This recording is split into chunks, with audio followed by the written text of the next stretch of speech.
d'avoir rejoint et d'être le journaliste pour cette conférence qui sera donc sur la construction des séjours bas carbone et attractifs en France.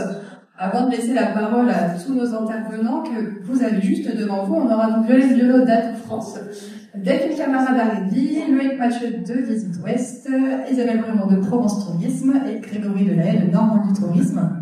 Avant de leur laisser la parole, ils vont tous avoir un petit temps pour vous présenter les bonnes pratiques qu'ils mettent en place dans leurs activités, que ce soit au niveau du territoire ou au niveau de leur activité pour les voyagistes qui sont représentés. Je vais vous donner quand même quelques éléments de contexte. Déjà, pour qu'on soit tous sur la même base de quoi on parle concrètement dans cette conférence, et c'est quoi un séjour bas carbone. C'est un séjour qui va s'attacher, pour faire simple, à réduire au maximum ses émissions de gaz à effet de serre. Donc évidemment, on pense tout de suite au transport, d'essayer d'avoir des transports le moins carbonés possible, que ce soit pour aller à destination, mais aussi à destination.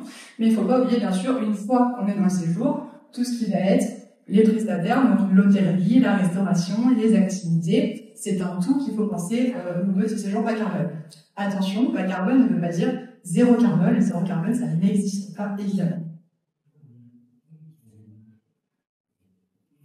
Une fois qu'on a dit c'est quoi le séjour bas carbone, pourquoi on vous en parle aujourd'hui? Quelques constats, concrètement, on sait bien aujourd'hui que face aux effets du changement climatique qui sont de plus en plus nombreux, vous-même vous avez sûrement déjà été impacté par ces effets-là, peut-être souvent aussi en vacances dans certaines destinations. Provence Tourisme pourra nous en parler au niveau des côtes, mais aussi la Normandie d'ailleurs au niveau des régions. Il y a un Français sur deux aujourd'hui qui a déjà été impacté par ces conséquences en voyage.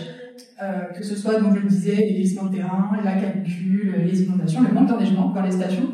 Cette année, ça a été, mais c'est pas tous les ans pareil. Ça, c'est une donnée qui est globale, mais qui sort aussi d'une enquête qu'on a menée auprès de plus de 800 voyageurs français. Sur, concrètement déjà, comment ils partent en vacances, où, et c'est quoi aussi surtout leur vision du voyage plus responsable, du voyage bas carbone, comment ils y pensent, comment ils évoluent là-dessus, quelles sont leurs actions concrètes.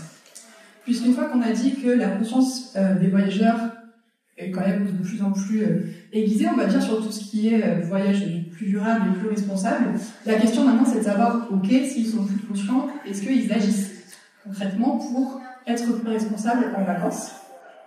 Et ce qui ressort de cette enquête, c'est que quasiment la moitié des personnes nous disent faire de plus en plus attention au côté responsable en voyage.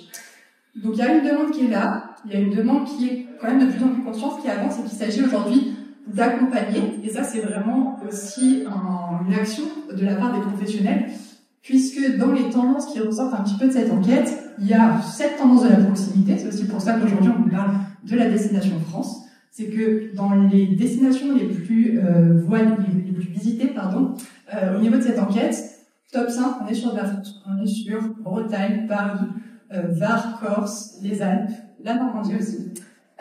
Et ensuite, on est quand même, on reste sur de la proximité, puisque celles qui viennent après, on est sur l'Italie et l'Espagne. Donc on est quand même sur une tendance de la proximité, avec 63% qui déclarent avoir changé leur pratique ces dernières années. Et ce qui ressort le plus, c'est de voyager moins loin.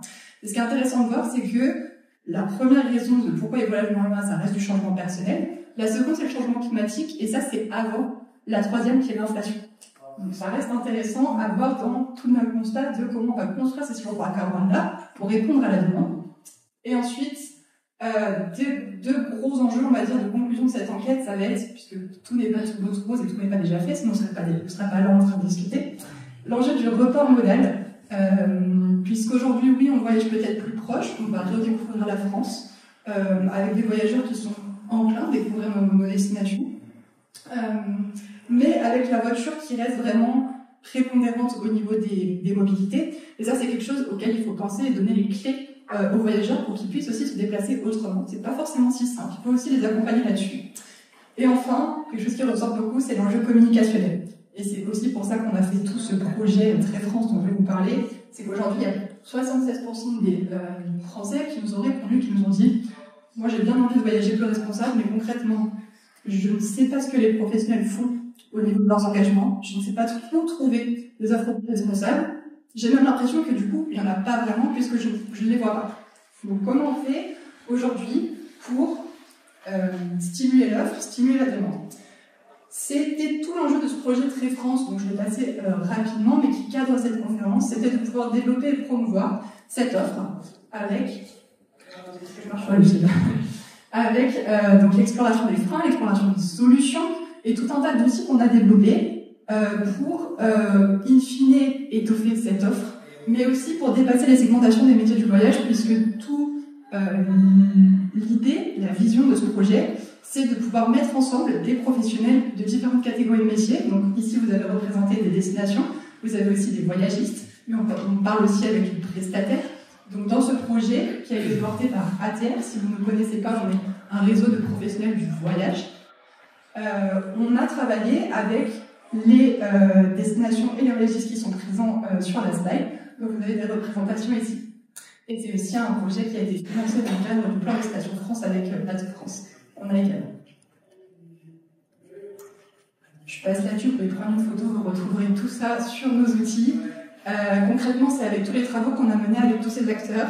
Ça, c'est les enjeux vraiment prévalents qui sont ressortis. C'est qu'il faut recenser l'œuvre, vous le disiez, c'est pas forcément visible aujourd'hui. Il faut pouvoir la valoriser, la mettre en avant, la promouvoir de façon positive, puisque une des essences aussi de ce qu'on fait dans nos projets, c'est qu'il ne faut pas être donneur de leçons, concrètement. Le but, c'est pas de dire oui, il faut voyager comme ça parce que c'est bon pour la planète. Oui, c'est déjà pas mal, mais c'est aussi des voyages qui vont être formidables pour les voyageurs. C'est des voyages qui doivent être rendus attractifs et qui sont sympas à faire.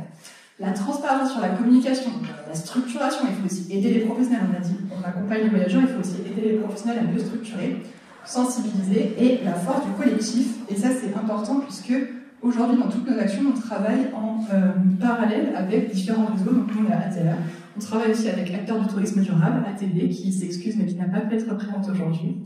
Avec ADN Tourisme, qui est représenté aussi par Isabelle, avec France DMC Alliance, avec tout un tas de réseaux comme ça, puisque le but, c'est vraiment de travailler en collectif et de ne pas uniquement agir dans son petit. Bref, tout ça pour dire que, on va laisser la place à nos intervenants. Ce projet-là, il a donné naissance à des outils que vous pouvez retrouver en ligne sur le site d'ATR gratuitement. Des outils qui répondent à ces enjeux que je vous ai donnés. Premièrement, pour structurer l'offre avec un guide de bonne pratique que vous voyez au milieu. C'est un guide très concret, en 6 chapitres, pour les professionnels, de OK, je me pose, comment aujourd'hui je fais pour rendre mon offre plus bas carbone, comment je vais revoir peut-être certaines parties de mes séjours pour réduire leur impact. Des vidéos témoignages dans lesquelles vous retrouverez certaines de ces personnes qui vous donnent des bonnes pratiques et qui donnent des tips à ceux qui regardent pour se lancer eux aussi.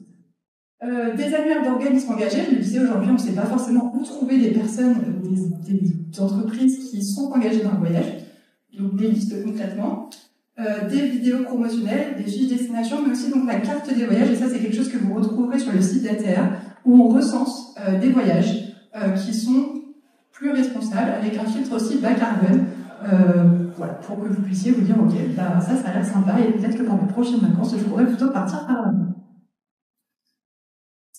Et je laisse la parole maintenant à nos représentants et d'abord à toute France. Est-ce que vous m'entendez bien? Merci Léa pour cette introduction et merci à toutes et tous d'être avec nous à midi pour parler effectivement séjour bas carbone. Donc, je suis Violette Bonnoche, chargée de développement tourisme durable au sein d'Atout France. Donc déjà, qu'est-ce qu'Atout France? C'est l'agence de développement touristique de la France. Donc, on est mandaté par l'État pour promouvoir la destination France auprès de nos différentes clientèles, donc domestiques, les Français, mais aussi auprès des destinations, des clientèles étrangères. Et à côté de ça, on a une seconde mission qui va être, via différentes actions, de pouvoir justement accompagner l'ensemble de nos professionnels, quel que soit leur profil, sur la structuration de leur activité et les accompagner notamment dans la transition durable du secteur, en tout cas la transition la plus durable possible. Et pour ce faire, on a lancé spécifiquement en juin dernier une plateforme qui s'appelle francetourismedurable.gouv.fr, qui est une plateforme à destination des professionnels du tourisme pour justement œuvrer vers cette transition durable. Donc, en très bref, qu'est-ce que France Tourisme Durable et quelle est un peu la jeunesse et les objectifs du projet? Donc, comme je le disais, on a une mission au sein d'Atout France d'accompagnement des professionnels pour répondre à un objectif national qui est donc d'être la destination la plus durable d'ici 2030. ou en tout cas d'accompagner l'ensemble de nos pros vers cette stratégie nationale pour un tourisme décarboné, sobre, accessible, désirable et créateur de richesse. L'autre enjeu de ce projet, c'était justement de répondre aux besoins des professionnels qui eux aussi ont cette envie, cet élan vers transitionner vers des actions plus durables, savoir structurer leur activité face aux enjeux qui sont déjà là et qui nous attendent aussi. Donc cette plateforme est le résultat de ces différentes ambitions et objectifs fixés. C'est un projet qui a été lancé, et Léa en parlait très bien, avec un fort élan partenarial en profitant justement de notre beau écosystème, que ce soit institutionnel, territorial et professionnel, pour justement mettre tout le monde autour de la table, identifier quels étaient les besoins, les attentes de la part des sociopros sur le terrain, mais aussi de ces différents acteurs qui contribuent à notre tourisme et au tourisme durable. Donc le projet il a été fait en partenariat avec ATD conventionnel, donc l'association Acteurs du tourisme durable, qui nous a permis vraiment de bénéficier eux de leur expertise, d'un fort réseau d'acteurs déjà très engagés sur ces questions-là. Et comme je le disais, en contact également avec divers acteurs, donc au niveau territorial, les comités régionaux du tourisme notamment, des fédérations et associations professionnelles, ADN Tourisme, l'UMI, GHR, VVF Village, etc., pour aussi avoir les avis des professionnels donc, sur les hébergements, la restauration, le transport, les voyagistes également avec ATM. Et finalement, comme je le disais, donc répondre aux besoins des pros. L'idée, c'était pas de recréer quelque chose qui puisse déjà exister, mais c'était bien nous, à notre niveau donc national en tant qu'agence d'État, de pouvoir justement être la porte d'entrée pour ensuite rediriger vers tout ce qui existe déjà et justement faire connaître un peu plus cet écosystème à nos professionnels. Donc finalement, comment ça fonctionne? C'est une plateforme qui est 100% gratuite, accessible par tout le monde. Donc je vous invite fortement à vous y rendre une fois votre salon terminé pour un peu plus découvrir la plateforme. Comme je le disais, c'est sorti en juin dernier, donc c'est encore assez récent, mais on a déjà 3 beaux outils qui sont présents sur la plateforme. Le premier outil, ça va vous permettre de vous sensibiliser aux enjeux du tourisme durable. Donc l'idée avec la plateforme, c'est vraiment pouvoir aller toucher tout le monde et notamment des acteurs qui sont peut-être peu encore sensibilisés à ces questions de tourisme durable et qui ont peut-être pas beaucoup d'informations sur le sujet. Donc la carte, par un petit outil interactif un petit peu sympa, va vous permettre justement de découvrir ces différents enjeux qui sont listés ici au milieu, qui sont un peu sur les 3 piliers qu'on connaît du développement durable, et donc qui vont nous permettre d'avoir un petit peu plus d'infos, déjà, toujours en lien avec le secteur du tourisme. On va essayer au plus possible justement de pouvoir inclure les acteurs du tourisme spécifiquement. C'est bien la seule plateforme pour l'instant qui va vraiment faire cet entonnoir entre tourisme et développement durable pour vous renvoyer derrière vers toutes les informations et tous les acteurs qui s'emparent de ce sujet. Le deuxième outil qui est disponible sur la carte, c'est le centre de ressources. Donc ici, très simplement, on va appeler ça le Google du tourisme durable. En fait, on a élaboré un moteur de recherche qui va vous permettre d'accéder justement à l'ensemble des ressources qui existent déjà, qui sont portées par tout cet écosystème de partenaires que j'ai pu citer et qui est également présent ici. Puisque comme je le disais, des acteurs s'emparent déjà de ces sujets, notamment aujourd'hui le sujet c'est le voyage bas carbone. On a ATR qui donc vous présente plusieurs ressources aujourd'hui qui ont été publiées, des témoignages et bonnes pratiques aussi de notre écosystème. Donc ce centre de ressources il va vous permettre justement de retrouver toute cette information et plutôt que de ne pas trop savoir par où commencer vos recherches, vous avez déjà un pré-filtrage qu'on opère nous avec nos partenaires pour vous permettre d'accéder à cette ressource. Donc vous avez plusieurs critères de recherche, notamment donc, sur les 18 enjeux que je vous présentais juste avant, et vous avez aussi des entrées sectorielles, notamment pour les voyagistes, vous allez pouvoir regarder les ressources qui vous concernent directement, et aussi en termes de localisation, de type d'espace, on est plutôt sur le littoral, à la montagne ou à la campagne notamment, et des types de ressources. C'est là où on fait un travail un petit peu plus spécifique pour vous orienter selon vos besoins. On a segmenté toutes ces ressources qui existent selon différentes typologies. On va avoir les témoignages et bonnes pratiques, on parlait des vidéos d'inspiration tout à l'heure. On va avoir les guides, les boîtes à outils. On va avoir également les aides d'accompagnement, les formations. On a une dizaine de typologies différentes pour justement vous permettre de réfléchir selon vos besoins vers quoi vous pourriez être redirigé. Et enfin, très rapidement, le dernier outil, c'est un autodiagnostic. Donc là, c'est 18 questions en lien avec le 18 enjeux du tourisme durable, 10 à 15 minutes. C'est autodéclaratif. Le but ici, c'est de pouvoir évaluer où en est votre structure, son état d'engagement sur les 18 enjeux qu'on a identifiés.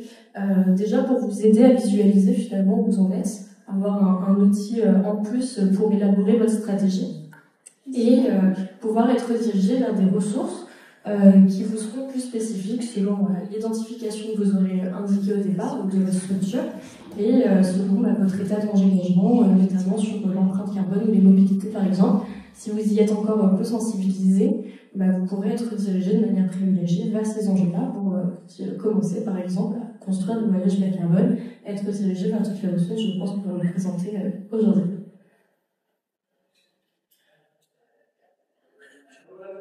Merci beaucoup Violaine pour cette présentation et vous retrouvez ça du coup en ligne. Juste après, donc on va passer, alors on a ce son mélangé du coup. et homme surtout. Si tout va bien. Ce sont mélangés entre destination et voyagistes. On va commencer par nos invités, on passera au modérateur juste après. On va commencer par les destinations qui vont nous parler un petit peu de ce qu'ils font en bonne pratique concrètement sur leur territoire et de comment ils font pour faire avancer l'ensemble de leurs acteurs sur leur territoire vers un tourisme plus responsable. Et je crois, je laisse si on met juste le petit contact. Je crois que ça vient, tu commences. Très bien. Bonjour à tous.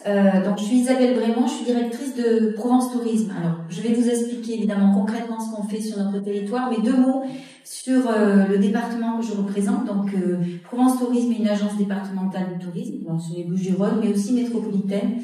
119 communes sur le département, 92 sur la métropole, donc il n'y a qu'un outil pour 2 collectivités. Le territoire est très particulier. On a 2 millions d'habitants, donc très urbain. 50% d'espaces naturels préservés à préserver, avec le premier parc national urbain qui sont les Calanques.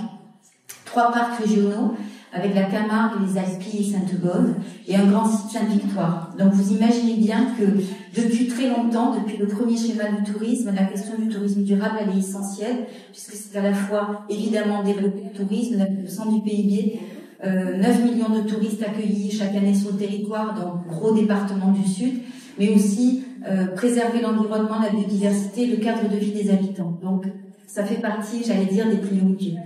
Dans le contexte aussi, c'est vrai qu'on a travaillé depuis longtemps, notamment depuis le dernier schéma, sur ce qu'on a appelé l'expérience Provence. Alors qu'est-ce que c'est? C'est un travail qu'on a fait de longue haleine avec nos partenaires, que ce soit des professionnels et des institutionnels. C'est un engagement à promouvoir une destination autrement, c'est-à-dire une destination plus durable et apporter la voix de notre tourisme. Le projet que nous portons sur le département, c'est vraiment d'avoir un tourisme des 4 saisons. Alors, je le disais en aparté tout à l'heure, mais c'est vrai que la question du tourisme et de la surfréquentation, c'est vraiment un sujet sur notre territoire. Mais se pose une question aujourd'hui, finalement, peut-être les choses vont s'inverser. Aujourd'hui, quand on est au mois d'août dans le département des Bouches-du-Rhône à Marseille ou ailleurs, on a les questions de canicule, il y a la question des incendies. Actuellement, on travaille sur un nouveau schéma qu'on a appelé la caravane au plus près des territoires. On était en Camargue il y a quelques jours. On voit qu'on perd 2 mètres de trait de côte chaque année. Je ne sais pas si vous imaginez ce que ça veut dire à la fois sur la question du tourisme, mais pas que, sur la question aussi des manadiers qui demain ne pourront plus exploiter, sur la question de l'activité en général, et puis sur le fait qu'il va falloir réagir fortement et transformer, j'allais dire, renverser la table pour essayer de préserver notre seule planète sur laquelle nous vivons. Donc ça, c'est vraiment un enjeu très important. Donc, cette expérience Provence, c'est un travail de fond avec une définition. Je peux avancer parce que je n'ai que 5 minutes. Donc je vais essayer d'aller vite, je répondre aux questions. Ce sont des critères qui finalement nous permettent de qualifier ce que c'est l'expérience Provence. Alors c'est évidemment un environnement, un ancrage territorial. Il y a la question de l'hospitalité. Pour nous, c'est très important. Comment on fait pour passer de l'accueil, du service à l'hospitalité? C'est-à-dire l'hospitalité, c'est quand on accueille comme chez soi. Et ça, c'est vraiment une notion importante pour nous. La question du partage. quand on est touriste, on doit aussi contribuer au territoire, avoir un partage, une rencontre. Et l'idéal, ce serait d'être régénératif. Ça, c'est, j'allais dire, une ambition ultime. Mais cette question du partage, elle est importante. Évidemment, la question du tourisme durable. On parle évidemment, des voyages bas carbone, mais il y a aussi la question de l'alimentation durable, qui est une priorité chez nous. On a beaucoup travaillé la question des produits du terroir. L'aspect identitaire, ça aussi, ça ressort dans le travail que nous faisons actuellement pour travailler sur le prochain schéma. Dans le tourisme, on a souvent parlé finalement des destinations fantasmées, mais être plus dans la vérité de ce qu'est le territoire. Quand on parle de la Camargue, c'est aussi des gens qui y vivent, c'est aussi une activité économique, ce n'est pas simplement cette vision de ce territoire sauvage avec ses taureaux et cette activité simplement touristique. Donc la question de la vérité de ce qu'on dit et l'aspect identitaire, l'originalité, parce qu'on a tous des valeurs ajoutées sur nos destinations, et puis les émotions. On pense que voyager, c'est aussi vivre des choses intenses, émotives, personnelles, et ça reste dans la définition. Alors comment on fait concrètement pour travailler sur ces sujets? Il y a évidemment la question de la promotion, de la structuration de l'offre, de la communication digitale et des relations presse. Donc on vient de lancer sur notre site internet depuis très peu de temps un Zoom, une rubrique qui s'appelle En mon écho, où on va valoriser vraiment fortement tout ce qui va être autour des productions, des offres durables. Et ensuite, on a un accompagnement quotidien par évidemment des équipes de Provence Tourisme et sur des labels. Et on en a listé un certain nombre. Évidemment, Clé Verte, vous avez là sous les yeux, je vais peut-être pas les commenter, mais c'est un label que nous accompagnons. Et là aussi en partenariat avec les offices du tourisme et le comité régional du tourisme. Écotable. Et puis, et j'ai envie de zoomer là-dessus, tourisme et handicap. Quand on parle aussi d'un tourisme durable, il y a la question sociale, la question aussi de l'inclusion et du handicap. Alors évidemment, il y a le label, mais on a un peu aussi renversé la table, c'est-à-dire que le label peut être un aboutissement, mais aujourd'hui, on accompagne tous nos partenaires sur la question de l'accessibilité. Je vais vous donner quelques exemples. On a par exemple formé tous les musées du département. On a 2 clubs, un club qui s'appelle le Culture Store pour tous les musées du territoire. Il y en a une trentaine. Et la même chose sur les festivals. Donc on les a accompagnés pour aussi qu'ils puissent être des musées accessibles. Et sur la question des festivals, on vient d'investir dans un kit d'accessibilité avec des gilets vibrants. Je ne sais pas si vous savez ce que c'est, mais ça permet à des personnes qui sont handicapées, qui sont sourdes, de pouvoir aller dans des festivals et écouter de la musique, puisque les gilets reproduisent un peu le battement en fait de la musique. On a aussi des stands qu'on met à disposition. On met le pied à l'étrier au festival. Donc l'idée c'est de prêter une fois pour que eux-mêmes dans la suite s'engagent et finalement investissent sur ces questions. Donc voilà, j'avais envie aussi, parce qu'on en parle peu, cette question de l'accessibilité, qui est aussi une des priorités que nous portons au sein de Provence Tourisme. Je pourrais juste finir sur... je suis allée vite, hein, ça m'a dit 5 minutes. Je ne peux pas aller plus vite. Je m'occupe par ailleurs de la commission du tourisme durable au national, donc au sein d'ADN, qui est le réseau qui regroupe à la fois les offices du tourisme, 1000 offices du tourisme, les agences départementales, environ 90, et les comités régionaux du tourisme. Et au moment de la création, de la fusion en fait de 3 fédérations qui ont fusionné en 2020, qui s'appelle ADN, l'ambition qui a été portée par ce réseau, et c'est pas rien, c'est de travailler sur vraiment la question du tourisme durable. C'est la seule ambition pour ce réseau. A été créée une commission. Alors on a travaillé sur un manifeste, on a fait un guide par exemple des labels avec ATD. On a travaillé sur un challenge des territoires insoupçonnés, sur des indicateurs durables aussi. Là aussi, dit durable, ça a été largement dit. C'est vraiment travailler avec tous. La question du partenariat elle est vraiment essentielle, et d'aller aussi au-delà de la question du tourisme.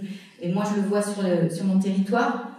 Nous relançons aujourd'hui une commission qui va être une commission aussi qui va travailler en transversalité avec des groupes de travail. Et si on revient sur le sujet qui nous intéresse aujourd'hui, on va travailler avec ATM sur l'évolution du challenge des territoires insoupçonnés pour revoir en fait ce trophée en fait qui permet d'accompagner les OGD à devenir finalement à avoir des offres durables qui soient commercialisables aussi derrière par des tour opérateurs ou des prescripteurs.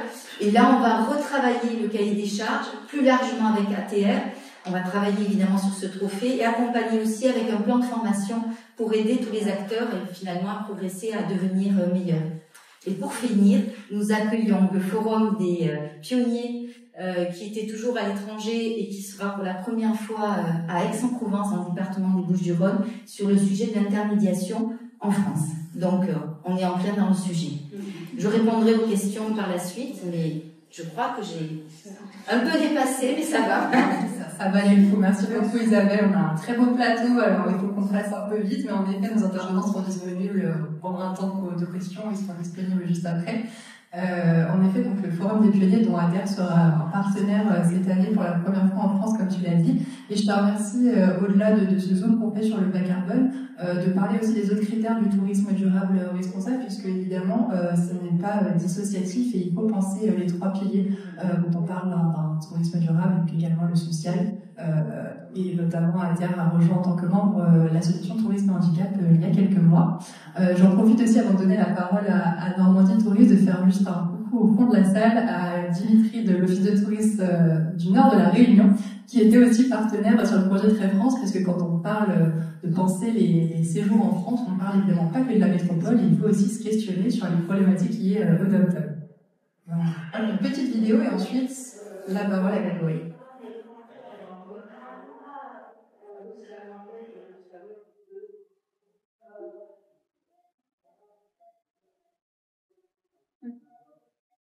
De réduction minimum dans de nombreux sites culturels et touristiques de la région. C'est simple, il vous suffit de présenter votre justificatif de voyage à l'accueil selon les conditions de chaque structure.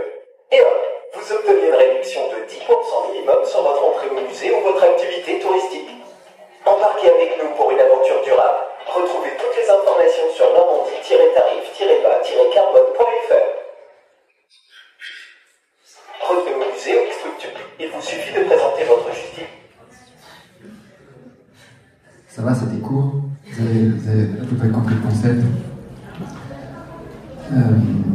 Voilà, on voulait commencer avec ça. Bonjour à tous. Quand on est ravis, Normandie Tourisme, de se retrouver sur ce plateau, échanger avec vous sur tourisme durable, plus particulièrement sur le bas carbone.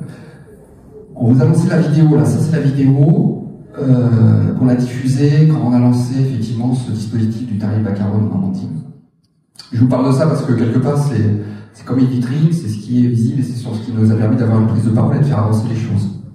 La petite vidéo, elle explique un visiteur qui se présente avec son vélo, son titre de transport, bus ou train, dans les sites partenaires, bénéficie à minima de 10%. Ça peut être plus. L'idée, elle est partie d'un site canadien sur les plages de débarquement, San Juno Beach, qui est parti dans des politiques RSE et une approche durable très pointue. Il y a 3-4 ans, a lancé effectivement dans tous ces dispositifs ce tarif bas carbone, alors qu'il n'est pas à côté d'une gare, qui n'est pas à côté effectivement d'une ligne de bus, mais il y a une itinéraire maritime qui passe. Or, lui, il a décidé de donner moins 30% à ceux qui se présentaient avec un justificatif. Et il a décidé d'accepter les billets de train avec une arrivée dans toutes les gares normandes. Alors lui, il a l'accueil des Canadiens, donc son impact carbone est un peu costaud, donc il fait tous ces efforts-là pour que les gens qui viennent en train, effectivement, aient cette réduction-là. Donc ça s'est inspiré de lui. On a fait, pour que ce soit simple, le message 10% de réduction, et on a proposé ça à tous les sites de visite et les prestataires d'activité. On a commencé effectivement par ce qui est plus simple pour avoir un collectif suffisamment important. Le résultat cette année, on l'a lancé en 2024 avec une campagne de communication, avec ce motion design effectivement, et puis on a même un motion design pour expliquer au personnel d'accueil ici comment faire. On a eu près d'une centaine de sites qui sont intégrés au dispositif jusqu'à la saison, des sites privés, des sites publics. On a enregistré 10 000 billets avec ce tarif-là.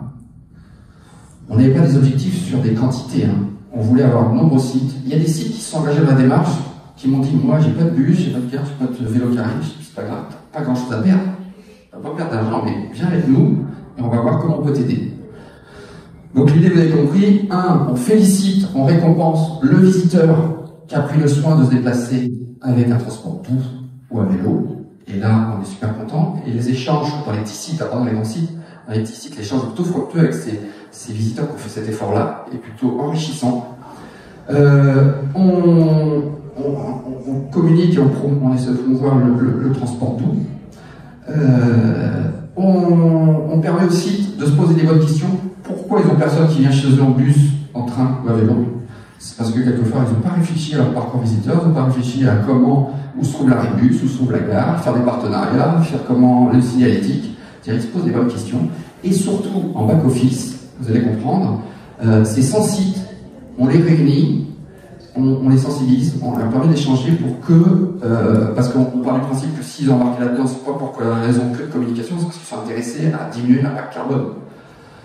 Auprès de leurs visiteurs avec ce fameux tarif, avec leurs équipes, parce qu'il y a plein de choses à faire dans un site pour diminuer l'impact carbone, et auprès de leurs fournisseurs. Et là, on essaie de leur expliquer c'est quoi les différents scopes pour baisser son impact carbone, et on essaie d'y travailler. Et on essaie d'y travailler le SNENAC, là, les sites de loisirs, les parcs d'attractions ont eu une démarche aussi, c'est-à-dire qu'à un moment donné, il faut les amener à réfléchir sur leur impact carbone et pourquoi pas aller sur un bilan carbone pour voir c'est quoi l'état actuel des choses aujourd'hui pour qu'ils puissent progresser avec leurs équipes.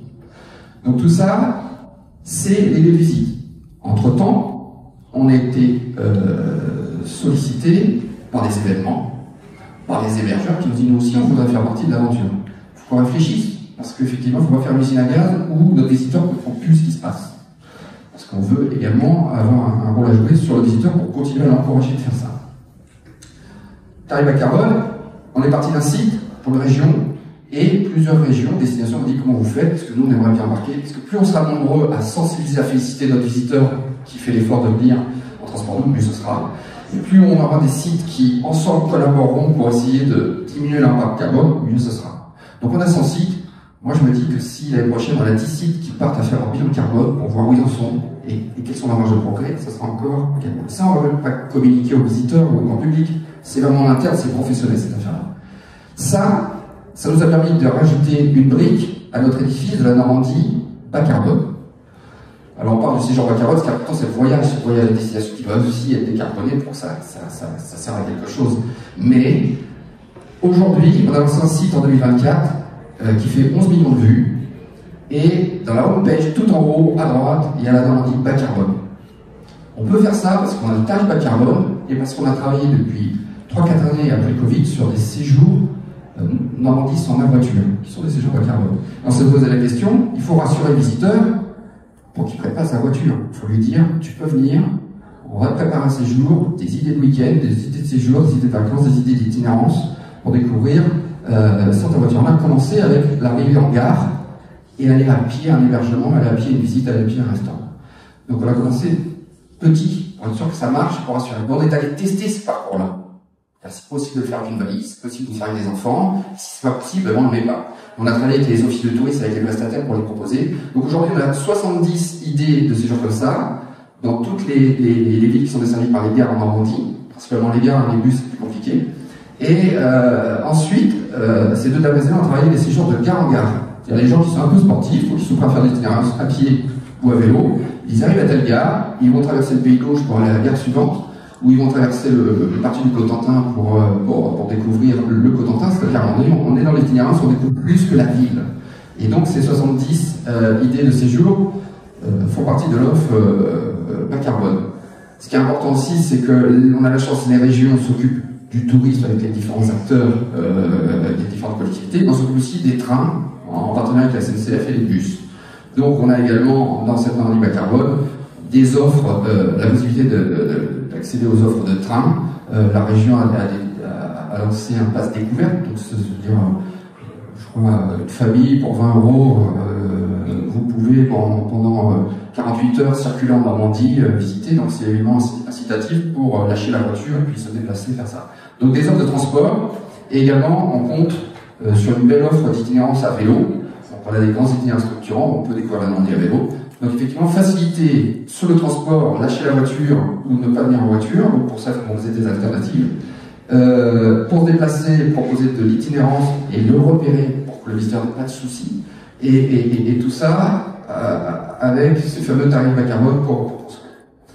On est plutôt satisfait parce que cette rubrique Normandie bas carbone, qui était la Normandie sans la voiture l'année dernière, a fait plus de 100% de vues cette année en plus, parce qu'on l'a bien mise et on l'a bien communiqué dessus. Donc on avait peur que les visiteurs ou les internautes, c'est pas facile d'avoir une destination bas carbone, hein. Il faut quelque part effectivement tout de suite avoir des offres rassurantes, des offres qui soient quand même sexy, parce que ça reste effectivement de l'émotion, du loisir, etc. Mais une fois le challenge, il était difficile à relever. On va continuer à progresser sur les sites pour les embarquer dans le tarif bas carbone et continuer à travailler sur les séjours bas carbone. Et Loïc est là, on a aussi le projet de développer les séjours proposés par les agences de voyage, les réceptifs, pour que, effectivement, parce qu'eux sont capables d'agréger à la fois le transport et l'organisation du voyage pour proposer un voyage bas carbone de A à Z à toutes nos clientèles françaises et puis étrangères. Voilà, merci.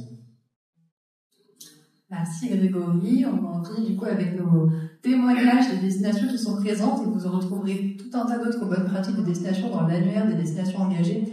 Je vous ai parlé juste avant, il faut retrouver sur le site d'ATR, mais aussi sur France Tourisme Durable, avec beaucoup de destinations aujourd'hui qui s'engagent et qui font des choses formidables. On peut aussi parler de l'Occitanie avec l'Occitanie Rail Tour sur le train. On peut parler aussi de la Nouvelle-Aquitaine quand même, on salue aussi qui faisait partie du projet, qui ont développé aussi leur séjour bas carbone en lien avec des voyagistes, non des voyagisateurs comme Chamina Voyage. Donc tout un tas d'initiatives très intéressantes que vous retrouverez dans cette annuaire. On passe aux voyagistes avec Delphine de chez Arrivi. Merci Léa. Bonjour à toutes et à tous. Ravi d'être là pour échanger sur ce sujet du séjour bas carbone en France. La destination France est une destination qu'on aime beaucoup chez Arzévi.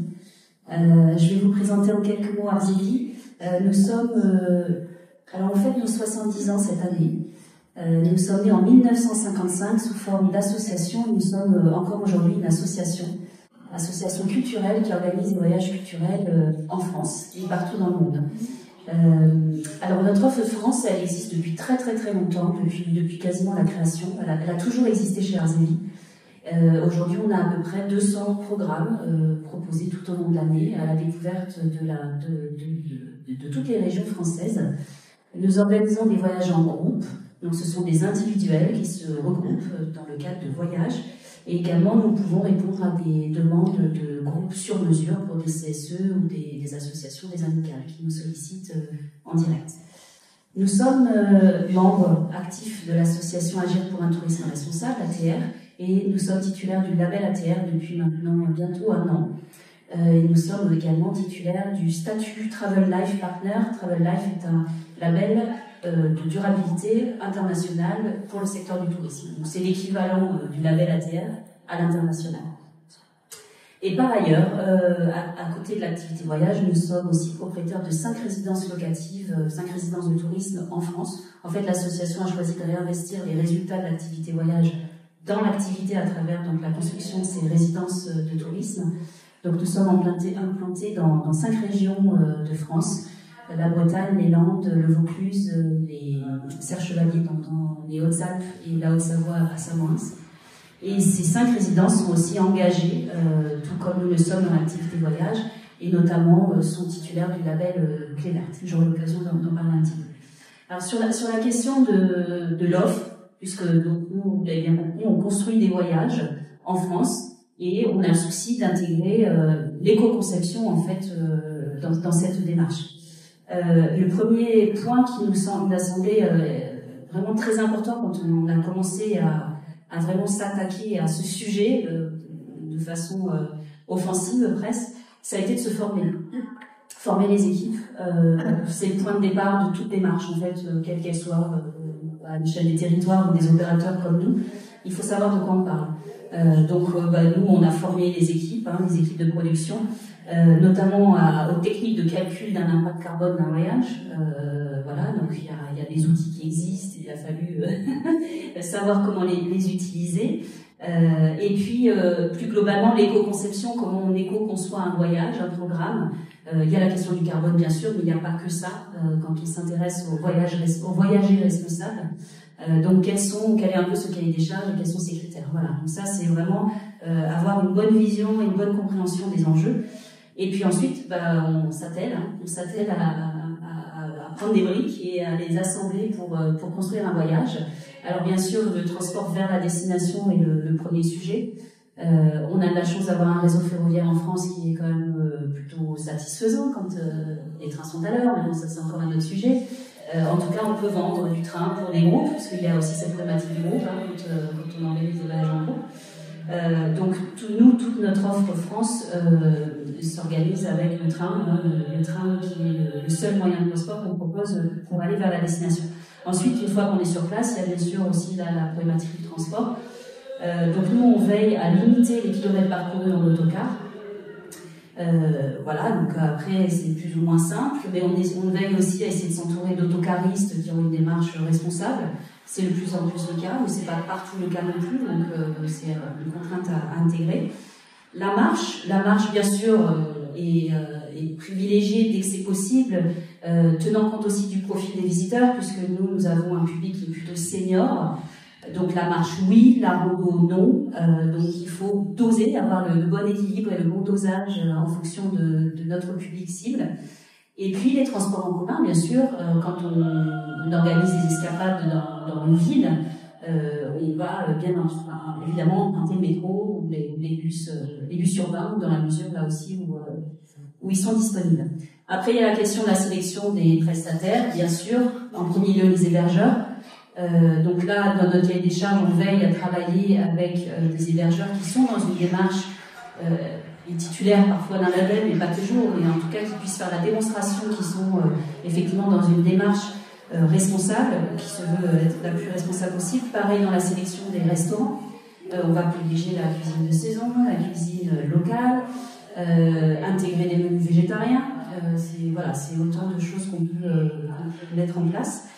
Et puis, ce qui est aussi finalement très important, c'est le choix des destinations. Alors nous, avec une offre de 200 programmes, en fait, on va partout en France. Et donc, on va aussi, et on aime beaucoup, et nos clients nous suivent d'ailleurs sur ces propositions, dans des territoires français qui sont moins populaires que d'autres.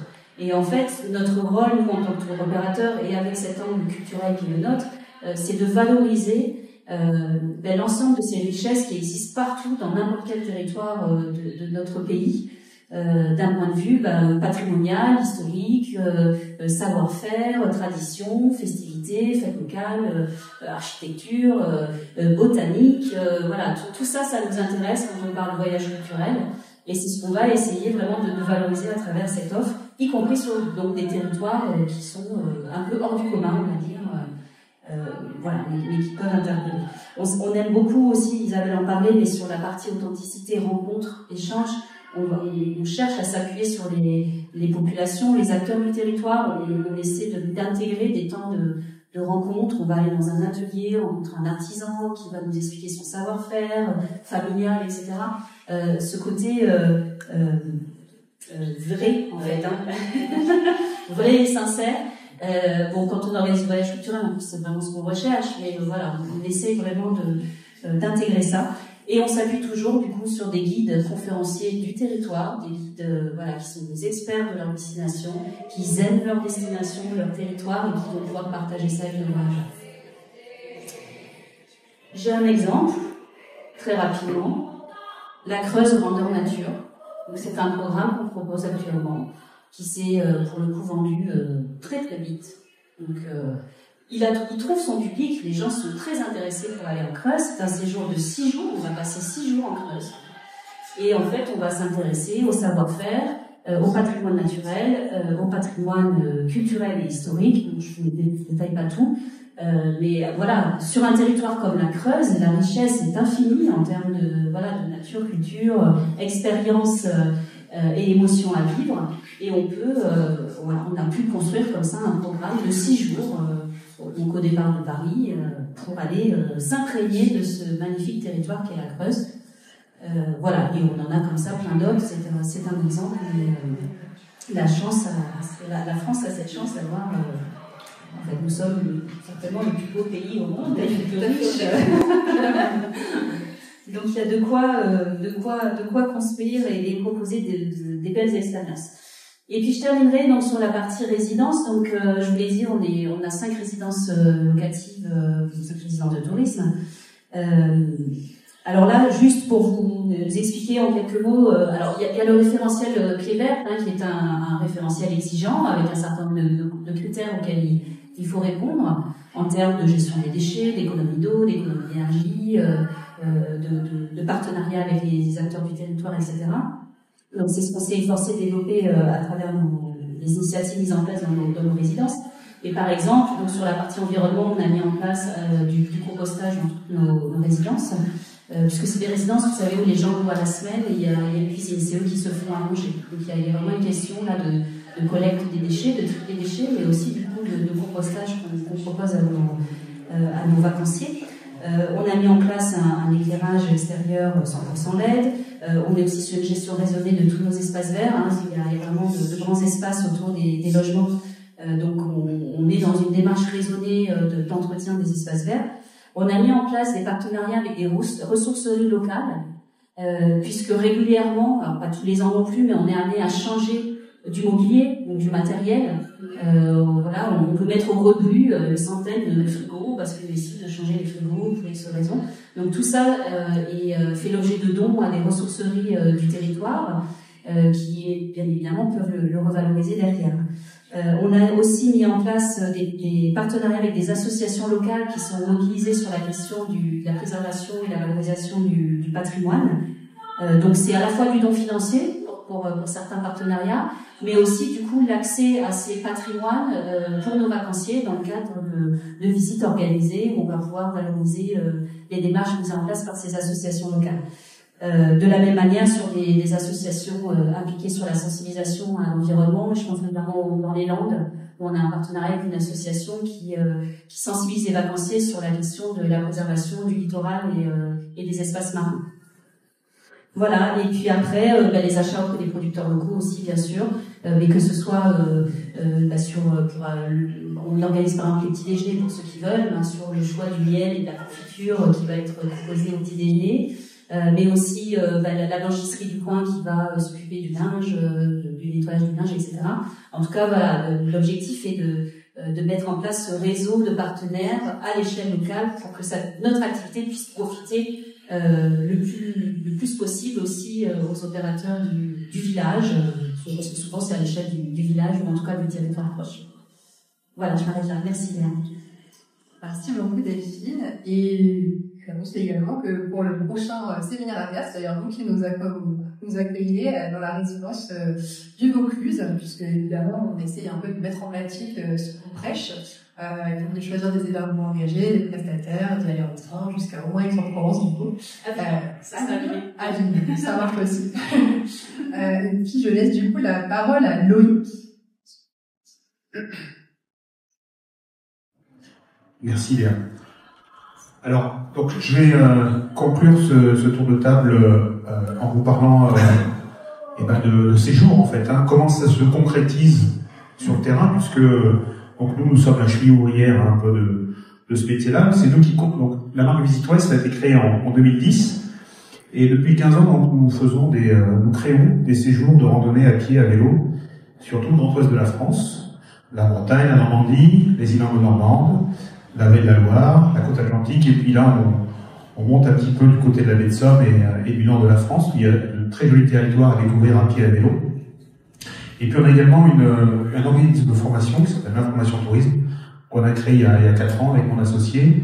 Donc là, nous faisons des audits du conseil ou des formations pour notamment les institutionnels ou des agences de voyage réceptifs comme nous, qui cherchent à développer toute la partie vélo, bas carbone, slow voyage, puisque c'est ce que nous faisons depuis 15 ans.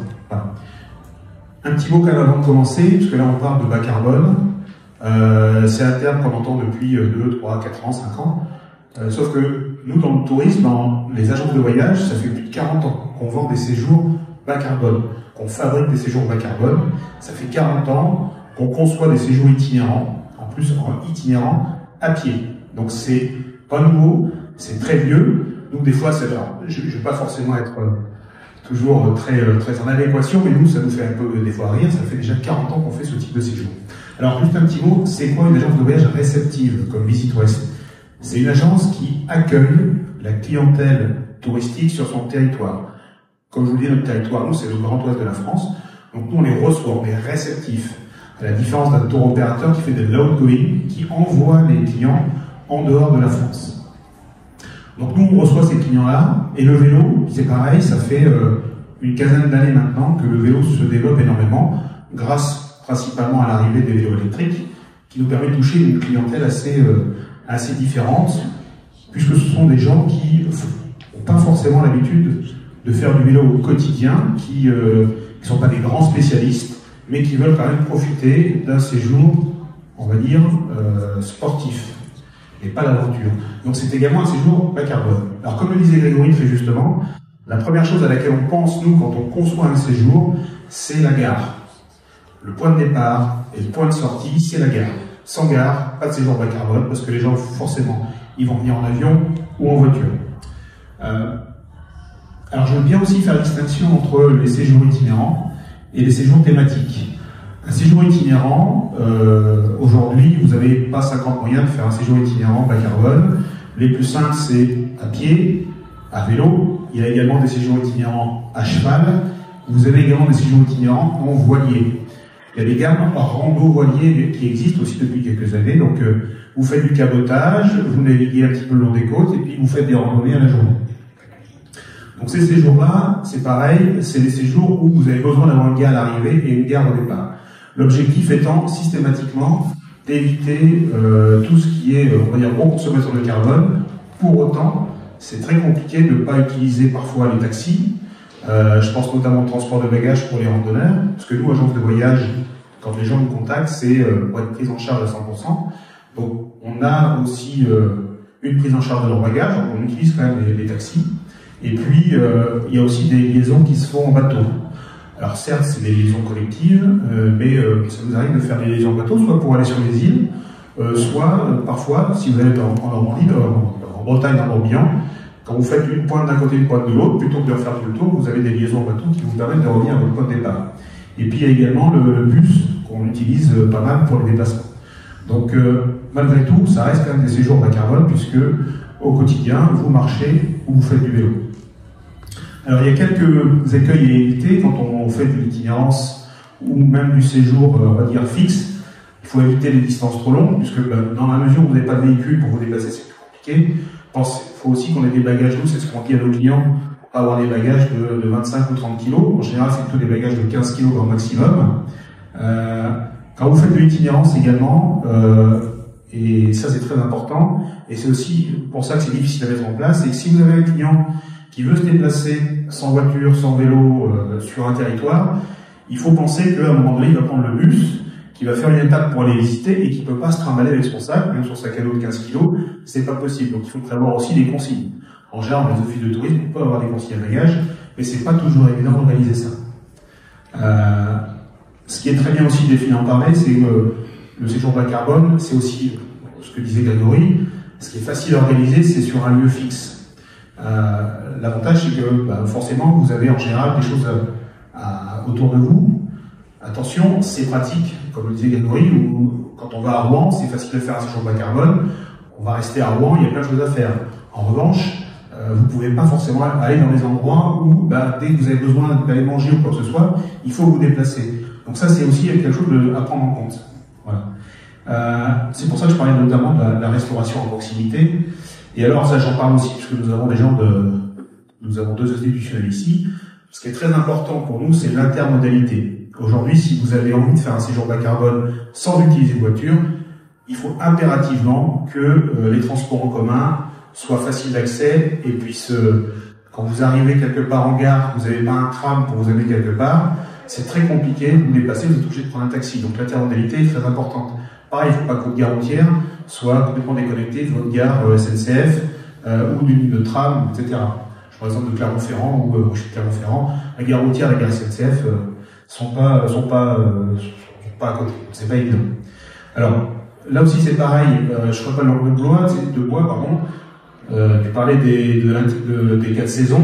Nous en Bretagne, on parle des 4 saisons depuis aussi 15 ans. Il faut savoir que tous les 4 saisons, c'est un vœu pieux des institutionnels, mais pour le séjour bas carbone, c'est très compliqué. C'est très compliqué parce que la plupart des hébergements, je pense notamment à l'itinérance à pied, sont des petits hébergements qui sont le long du littoral, chez nous en Bretagne ou en Normandie, et ils sont fermés 4 mois de l'année. Donc c'est très difficile de changer un itinéraire quand l'hébergement qui est placé à l'endroit exact que vous en avez besoin est fermé une partie de l'année. Et la plupart également des loueurs de vélo sont fermés une partie de l'année aussi. Donc le tourisme des 4 saisons, c'est très compliqué. Pour moi, ça reste un vœu pieux. Moi, j'ai pas de clients sur la randonnée à pied vélo dans le grand ouest de la France entre novembre et mars. Voilà. Après, sur la partie, on va dire, itinérance bas carbone sans utiliser ce type de ressources, ça peut arriver. Mais là aussi, c'est problématique. Vous avez des lignes de bus qui sont uniquement mises en place l'été.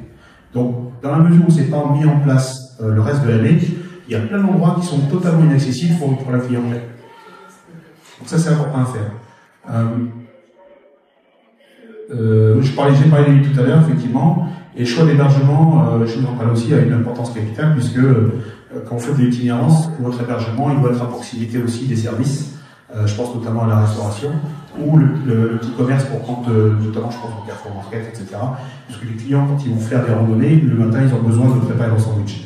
Donc ça, c'est des éléments aussi qui sont à prendre en compte quand on construit un itinéraire. Je vais terminer par quelques exemples. Donc, encore une fois, dans l'itinérance, il y a plusieurs possibilités. Donc, randonnée à pied à vélo, arrivée-gare, départ-gare, c'est assez facile. Que ce soit Visite Ouest ou mes confrères qui vendent des séjours à vélo partout en France, on fait tous la même chose. Là, je vous ai mis un exemple de séjour bas carbone que nous on commercialise aussi. Mais là, c'est pareil, vous verrez. Donc là, on a Paris Saint-Malo, c'est pratique, on a une gare.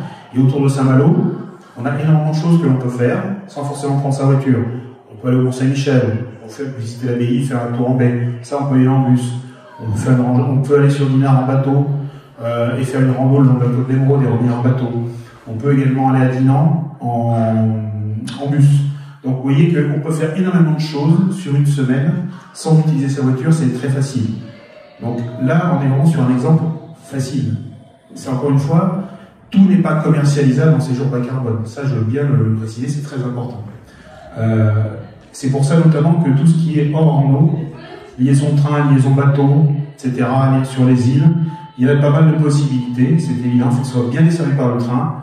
Il y a des itinéraires qui sont plus faciles que d'autres, si vous allez faire la Vallée de la Loire par exemple. La Vallée de la Loire, il y a pas mal de gares tout le long, et vous avez quand même des châteaux qui sont proches des lieux de résidence, donc c'est assez facile. Il y a des châteaux que vous ne pourrez pas visiter sans prendre un taxi, sans prendre un vélo, je pense notamment à Chambord, qui est éloigné de la gare. Donc si vous voulez visiter, vous allez à Blois, vous prenez un vélo, il y a une belle boucle à vélo à faire depuis Blois pour visiter Chambord et vous revenez à la fin de la journée. Voilà. Donc ça, ces jours-là, c'est très important. Je parlais également de séjours voile, séjours en petits groupes, séjours avec les skippers, etc. Et puis les séjours à cheval dont je vous parlais. Donc je ne suis pas du tout spécialiste, mais c'est pareil. C'est des séjours très spécifiques, très pointus, qui ne nécessitent pas d'utiliser sa voiture. Donc, voilà, moi je vous ai vraiment parlé de la façon dont on construit un circuit, dont on utilise tout ce qui est à notre disposition, et c'est pour ça qu'on est aussi beaucoup en relation avec les territoires, pour savoir un petit peu comment ils déploient par exemple leurs itinéraires à vélo, c'est très important, parce que ça c'est pas nous qui allons les inventer. En revanche, nous on est là aussi pour les accompagner sur de quoi un tour opérateur, de quoi une agence réceptive a besoin pour concevoir un séjour bas carbone notamment, et ça c'est très très important. Voilà. Je pense que j'ai fait le tour. Merci. Merci beaucoup, Mickaël. Donc, comme on aurait pu s'y attendre, je te rappelle le timing, mais c'est vrai qu'on pourrait en parler des heures et des heures, on n'aurait pas encore fait le tour de la question. Je te remercie, Mickaël, aussi de parler des freins, parce qu'évidemment, aujourd'hui, construire un séjour bas carbone, c'est pas si facile que ça. On présente plein de bonnes pratiques, mais il y a encore plein d'obstacles à lever. Tout ce qu'on peut recommander aux professionnels et aussi aux voyageurs, c'est de se lancer, c'est de commencer, d'essayer petit à petit à réduire leur impact. Ce sera pas parfait tout de suite, ce sera peut-être jamais parfait, mais le but c'est d'essayer petit à petit de réduire cet impact-là et de se lancer. Je propose, la conférence d'après est annulée, donc on va pas se faire virer de la salle. Si vous avez encore quelques minutes, on peut passer un temps de questions. Voilà, moi je vais faire passer le micro et puis Gaël qui est en live Instagram. Si tu as des questions en ligne aussi, tu me le dis. Pour compléter, nous, c'est pas une difficulté, mais on sait qu'on a beaucoup à travailler là-dessus, c'est quand on travaille avec les offices de tourisme, avec nos prestataires, c'est des choses qu'on maîtrise, dans l'environnement qu'on maîtrise, parce qu'on a l'habitude de travailler avec eux. L'enjeu, il est de rendre sympa, même sexy, le voyage. Donc le voyage, le parti de transport doit faire partie de l'expérience. Et donc il faut arriver à ce que cette partie de transport, elle soit du coup plébiscitée. C'est-à-dire que la personne, elle trouve ça plus agréable, confortable, et plus rassurant de prendre le train, de prendre le bus, de prendre son vélo s'il est capable de le faire. Si ça fait partie on prend son pied à faire ça, on commence les vacances à partir de chez nous. Et ça, c'est plutôt sympa. C'est ça qu'il faut arriver à vendre dans l'imaginaire des gens. Puis, il y en a qui le font très bien. Et puis, il faut que les services de transport, effectivement, SNCF a progressé, mais il faut encore progresser sur le confort, sur la tarification, sur d'autres choses. On sait qu'il y a des clients qu'on n'arrive pas à mettre dans les trains parce que les familles, quand ils sont nombreuses, tout ça, c'est compliqué avec la logistique, les bagages et tout ça. Mais donc, se focaliser sur des gens qui ont tout intérêt à utiliser ce service-là. Et ils vont s'éclater. Et le transport sur lequel on doit décarboner, c'est là-dessus que ça se joue, doit faire partie de l'expérience. Et les clients doivent avoir du plaisir dès qu'ils prennent la route.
C'est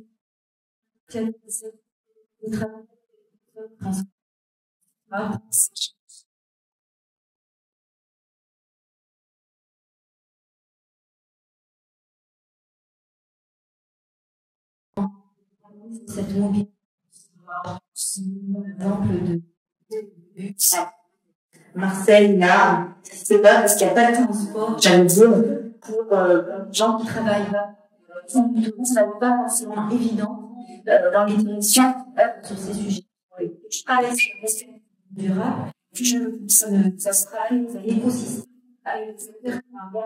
Faire vraiment des bagues de terre pour arriver à ce voyage de la carbone. C'est compliqué. Dans un territoire très vaste, effectivement, d'avoir des espaces soit préservé. On va avoir aussi ces cercles-là qu'on n'arrive pas aujourd'hui à avoir. Donc là, c'est de la Camargue, c'est plat, ça ne va tout faire avec mais c'est pas encore le cas. Voilà, ce travail de travail sur les acteurs du j'ai pas de public privé, j'avais fait une idée, je vois ce qu'on va faire. D'aller travailler justement sur des institutionnels, sur la formation, essayer d'avoir des offres, j'allais dire, qui soient commercialisées. Ça va se faire, c'est vraiment travailler dans ces logiciels de networking pour avancer cette question du télétravail. Je sais pas si témoignage, des questions. Vous remarques ou des choses à faire ou des soutiens, donc on peut faire, c'est entier. Là, j'ai vraiment spécialisé sur le alors, petite remarque pour revoir on s'amuse à créer ce qu'on n'a pas vraiment. Et effectivement, oui, constaté c'est que souvent, l'impression que la version pas change. C'est aussi ça sur le placebo, c'est que l'impact a dans les mouvements de la justice, les régions on ne et on ne dit pas que dans ces ans, il doit y avoir des partenaires, des conseillers qui vont. Ça, c'est un vrai point. Sur la dit, typiquement, c'est très intéressant, tout le public des je pense que oui, parisien, sans voiture,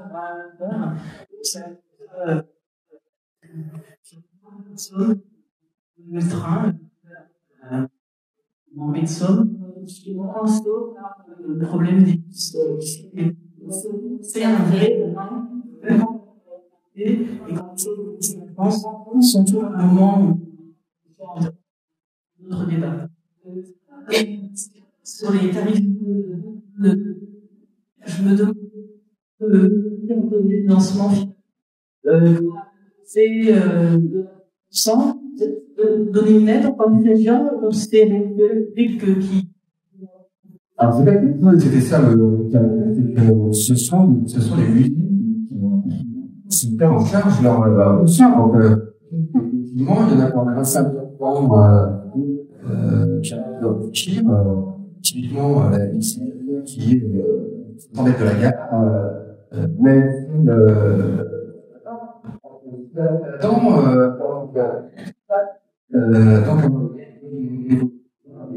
qui a été c'est ça. Mais forcément, ça pour c'est-à-dire là, c'est en train de rénover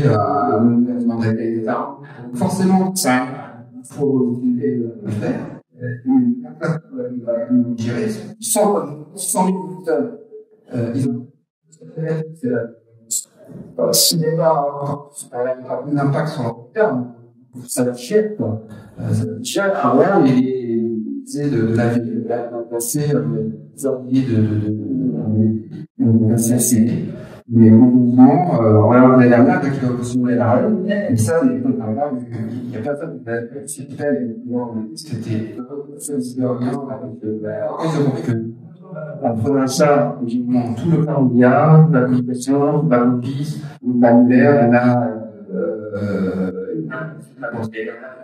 famille censurée, et on met les ressources, tout ça, et on a bien de ce ça, ça montre toute la communauté, dans la partie, participation, et que, ils vont pas faire, et ils savent aussi se, pas juste du temps, d'ailleurs, il y a des équipes en interne qui sont faites en interne pour décarboner les fermenteurs. Ça, il faut qu'on les arrive à l'aide. C'est important qu'on prenne tout ça. Et ça, c'est dans le bus, c'est le transport qui hume et le travail des gens. Et quelque part, il faut charger de en contact avec les salles. Et chaque côté des raquettes pour mettre un matériel qui n'utilise pas pour les scolaires, on met d'accord. Quand même, pour les vacances, on a fait une navette sur les plages du débarquement. On va remonter aux écoles. Tout le monde qui se on va essayer de mettre des puissent faire ça.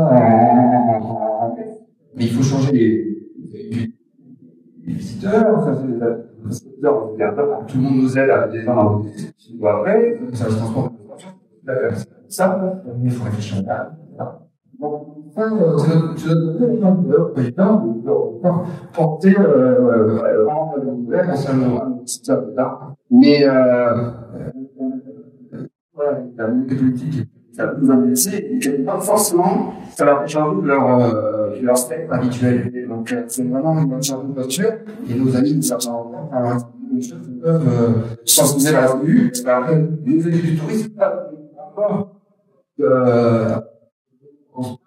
aux côtés de tout.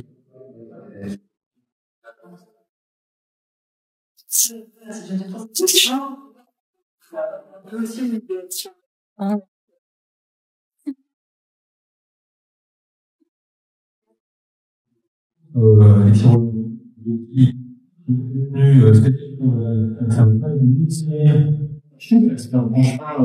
ça me parle beaucoup. C'est vraiment, c'est montrer un petit peu les rats,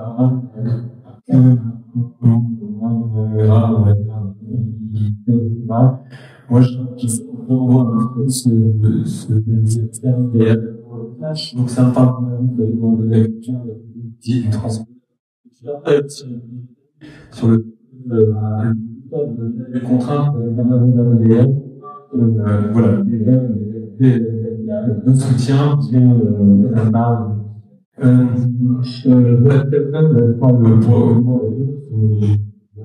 travailler sur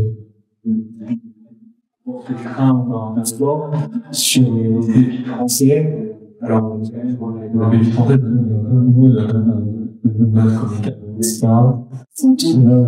j'ai étudiant une difficulté dans l'intermédiaire, parce que par exemple, le dimanche, en sport encore, voilà,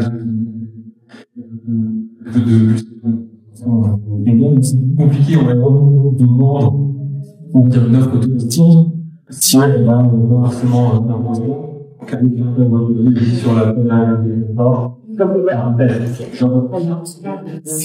on va dire, ça serait, et c'est pas parce que c'est peut-être les chiens là, qui sera même transport, mais qui sera propre à la structure institutionnelle. Avoir un partenariat avec, je sais pas, un circuit touristique, peut-être et ma deuxième question, c'est peut-être la France, vous accompagner par exemple, les contenus sur et est-ce que la plateforme est adaptée à mon activité, par exemple, du tourisme?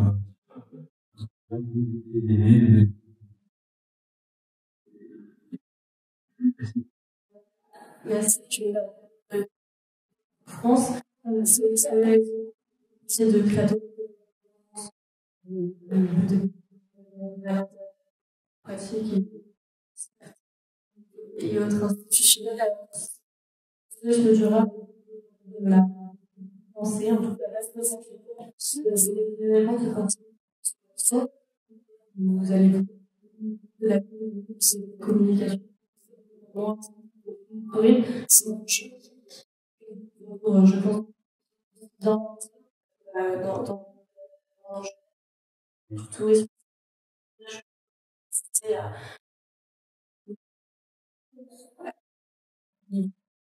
souffrance, notre site pour la formation. Donc moi je suis au global, effectivement, pour vous rapprocher et à côté. Lance. On était derrière.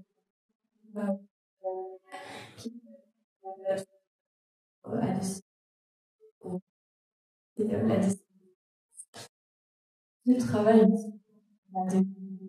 des idées et des trucs sont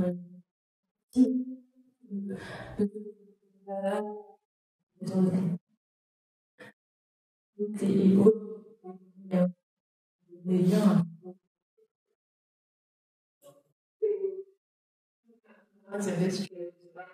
Sur les transports, là, point de vue, moi, là, je vais faire la remarquer, j'aime de cette conférence, des idées pour moi-même et pour essayer de faire bouger les lignes. En tout cas, merci pour vos remarques. Je vais y travailler. Oui, c'était juste pour compléter sur la partie avec le transporteur et puis le directeur. Donc, déjà, on a du lien avec la personne qui relie les hommes et les femmes qui travaillent sur le sujet. Mais nous, quand on fait des campagnes, on a eu des retombées médiatiques, des télés, etc., avec le tarif bas carbone, on vend pas la on vend le transport. Donc on leur dit, on vous fait la pub, les gens montent dans des trains, on monte dans des bus. Donc ça, ils l'ont bien compris, donc ils sont partenaires et ils relayent médiatiquement, et la SNCF a consacré du budget pour faire la campagne du tarif bas carbone.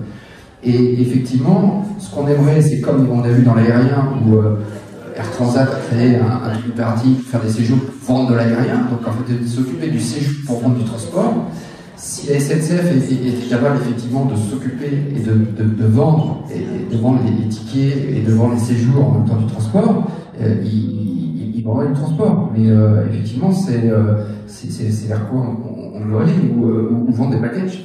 Mais c'est ce que fait déjà les agences quand ils vendent du transport. Mais effectivement, la puissance des feux de la SNCF serait souhaitable.